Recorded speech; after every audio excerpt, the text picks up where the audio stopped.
Durant la semaine, ça sera le cas pour plusieurs exemples où est-ce qu'on va avoir des situations géométriques qui se décrivent pas très bien avec des coordonnées cartésiennes. Donc, par coordonnées cartésiennes, j'entends bien sûr des coordonnées XY ou XYZ auxquelles on est habitué depuis longtemps. Donc, dans les capsules 6, 7 et 8, on va voir trois différents systèmes de coordonnées qui sont mieux adaptés pour certaines situations qui ne sont pas rectangulaires, si on veut. Alors, dans la capsule 6, il va s'agir des coordonnées polaires dans le plan XY. Alors, avant de commencer quoi que ce soit, la première remarque que je veux faire, puis la plus importante, c'est la suivante. Un système de coordonnées, c'est juste une manière qu'on a pour étiqueter des points dans un ensemble. Alors, par exemple, quand je prends le plan XY, comme que j'ai ici sur la page, et si on prend un point qui est ici, on veut pouvoir donner un nom à ce point-là. Le nom puisse nous dire exactement où le point est situé. Alors, les coordonnées cartésiennes, ou la manière cartésienne d'étiqueter le point, c'est de prendre une projection ici, puis dénoter les coordonnées correspondantes sur l'axe des X comme étant le nombre X, et faire la même chose sur l'axe Y. Et puis, à ce point-là, on donne les coordonnées cartésiennes ou les coordonnées rectangulaires XY. Okay? Alors, c'est une manière parmi des milliers de manières d'étiqueter les points. Okay? Alors, une autre manière qui sera utile plus tard, surtout dans le cas où on a affaire avec des géométries qui sont plus circulaires, des problèmes avec des frontières qui sont définies par des cercles ou des portions de cercles, ce sont les coordonnées polaires. Fait que ce même point que j'ai de dessiner là, au lieu de le repérer par ces coordonnées cartésiennes X et Y, je peux décider de tracer un rayon entre le point et l'origine, et puis mesurer ce segment de droite-là, et puis lui donner la valeur R. Donc, R, c'est la longueur du segment de droite qui relie l'origine au point XY en question. OK? Et puis, une autre coordonnée que j'aurais besoin, donc, c'est de déterminer c'est quoi l'angle ici à partir du demi-axe des X positifs. OK? Alors, avec ces deux nombres-là, R et θ, je suis aussi capable d'étiqueter le même point. Alors, je pourrais dire que ce point-là a des coordonnées polaires, R et θ. Donc, dès qu'on s'entend entre nous sur lequel système de coordonnées nous utilisons, il n'y a pas d'ambiguïté par rapport à quel point on se réfère. OK? Donc, si on décide, on utilise des coordonnées cartésiennes, alors ce point-là, on dit qu'il y a les coordonnées XY, puis on mesure X et Y telles qu'illustrées sur le graphe. D'autre part, si on décide qu'on utilise les coordonnées polaires, on utilise la distance à l'origine comme R, et puis l'angle à partir du demi-axe des X positifs comme étant θ. OK?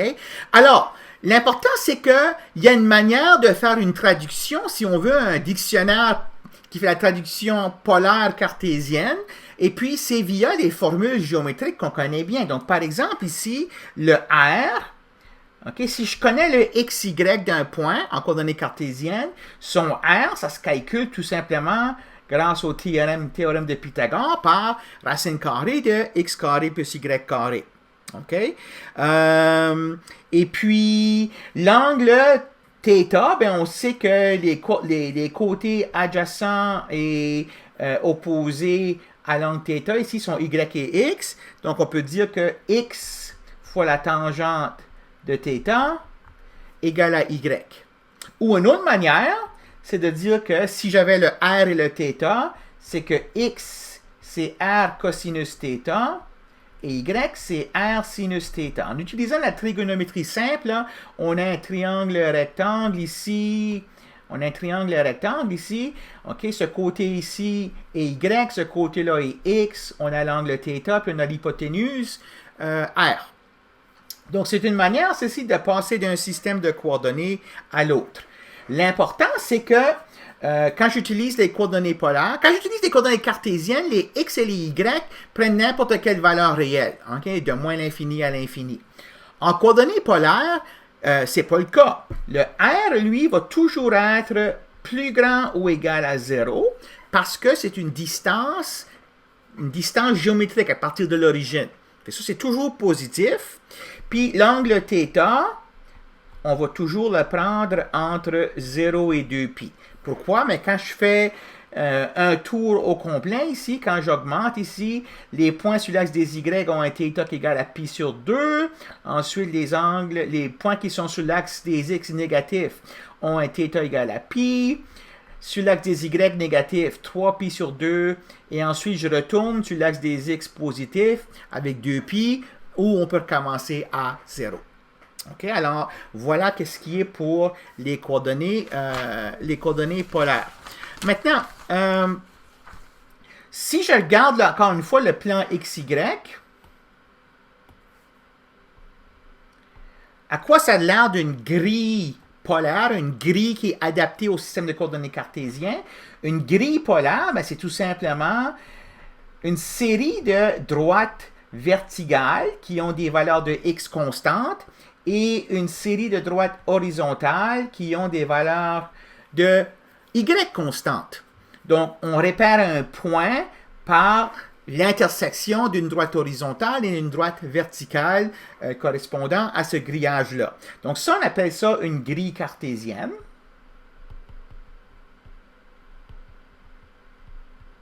Cartésienne, j'ai mal écrit ici, cartésienne. Et le même plan XY, on peut décider de le décomposer non pas avec des droites comme ceci, mais avec des courbes qui sont telles que R égale à une constante ou qui sont telles que θ égale à une constante. Donc, si je regarde des courbes qui ont R constant, une courbe qui consiste de tous les points dans le plan XY qui auraient la même distance à l'origine, ben ça, c'est un cercle de rayon R. Donc, une grille polaire serait telle que les courbes avec R égale constante sont des cercles concentriques à l'origine. Et puis, les points qui ont des valeurs de θ constantes sont des demi-droites qui émergent de l'origine. Donc, j'en dessine quelques-unes ici, là. Donc, ça, c'est une grille polaire.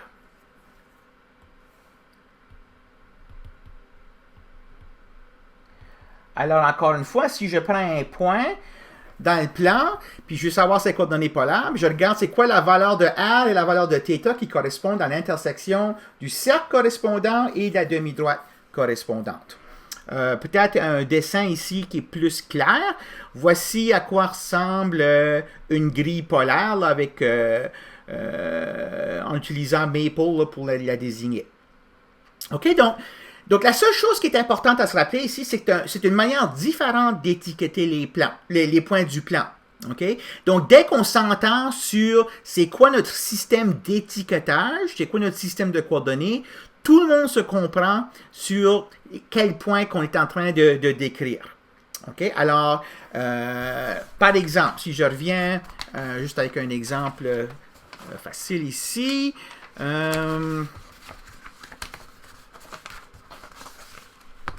donc décrire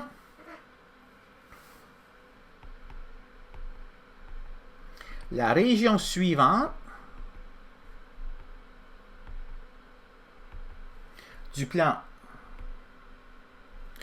en utilisant les coordonnées polaires.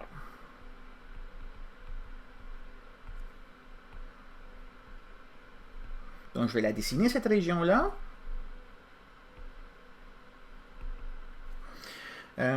Alors, je suis dans le plan XY. Et puis, j'ai une région qui est délimitée par la droite Y égale à X et par le cercle ou l'arc de cercle X carré plus Y carré égale à 4. Donc, la région en question, c'est cette région ici. OK? Alors, par décrire cette région-là en coordonnées polaires, je veux dire Donner des conditions, des égalités ou des inégalités sur R et θ qui caractérisent parfaitement les points de cet ensemble-là. OK? Alors, donc vous voyez ici qu'avec les coordonnées cartésiennes, ça serait un peu difficile de faire. Mais avec les coordonnées polaires, c'est évident que la situation, ici, on a les frontières de cette région-là. Il y a trois parties à la frontière. Hein. D'abord, il y a cette droite ici, y égale à x. Il y a l'arc de cercle ici. Puis il y a aussi cette droite ici qui est y égale à 0, un demi-segment de droite y égale à 0. Donc ces trois objets-là ont des descriptions très simples en coordonnées polaires. Donc si je regarde par exemple la droite y égale à x, en coordonnées polaires, ces points-là sont tels que θ est égal à... Donc il faudrait que je trouve l'angle d'ouverture de cette droite-là, mais c'est une droite de pente 1.